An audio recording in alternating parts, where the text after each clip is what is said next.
ఈ రోజే డౌన్లోడ్ చేయండి. మీ ఫేవరెట్ షోస్ చూడండి. నేనెందుకు ఇలా చేయాల్సి వచ్చిందో ఒక్క మాట కూడా అడగకుండా నన్ను ఇన్ని మాటలు అన్నారు. నన్ను అర్థం చేసుకునే ప్రయత్నం కూడా చేయలేరా? అసలు నిన్నేం అడగాలి? ఆటే ప్రాణంగా బతుకుతున్న మన ఇద్దరి జీవితాల్లో నుంచి నువ్వు ఆటనే దూరం చేసావు. అసలు నిన్నేమని అర్థం చేసుకోవాలి? నాన్న ప్రాణాలు కాపాడుకోవడానికి నేను నమ్ముకున్న ఆటనే అమ్ముకోవాల్సి వచ్చింది సార్.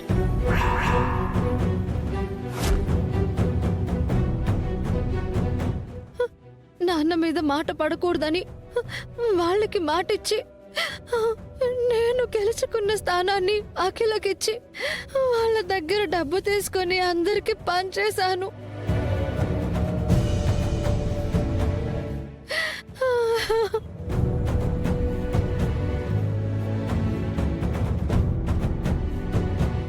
సార్, మీరు అలా మౌనంగా ఉండకండి సార్. ఏదైనా మాట్లాడండి సార్. సార్ సార్, మిమ్మల్ని మోసం చేయాలని కాదు, ఈ ఆటకి శాశ్వతంగా దూరం కావాలని కూడా కాదు సార్. ఆ సమయంలో ఏం చేయాలో తెలియకుండా అలా చేశాను సార్. ఏంటి, మావయ్య కోసం ఇదంతా చేసావా? అవును సార్. అంటే ఇప్పుడు నేను చచ్చిపోతానంటే వెళ్ళి అగ్రిమెంట్ క్యాన్సిల్ చేస్తావా?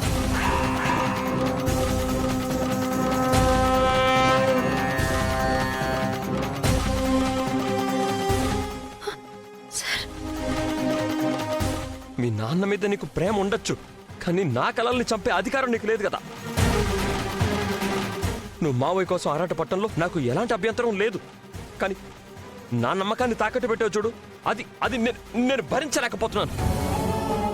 సార్ సార్, వద్దు రామా, వద్దు. ఇంత పెద్ద నిర్ణయం తీసుకుంటున్నప్పుడు కనీసం నాతో ఒక్క మాట అయినా నీకు చెప్పాలనిపించలేదా? చెప్పేంత టైం నాకు లేదు సార్. ఏంటి, ఇన్ని రోజులు టైం దొరకనే లేదా? నాతో మామూలుగానే ఉంటున్నావు, మామూలుగానే మాట్లాడుతున్నావు కదా, ఎప్పుడు ఈ నిజం చెప్పేంత టైం నీకు దొరకలేదా? లేదు సార్.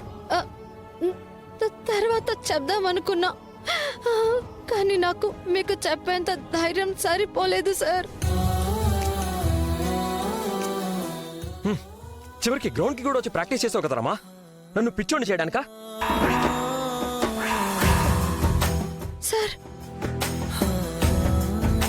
గ్రౌండ్ లో నేను హాకీ స్టిక్ పట్టుకున్న ప్రతిసారి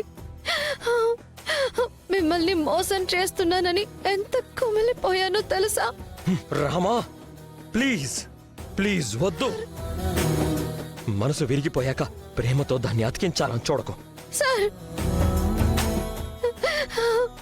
సార్, ఆటకి ప్రేమకి ముడి పెట్టకండి సార్.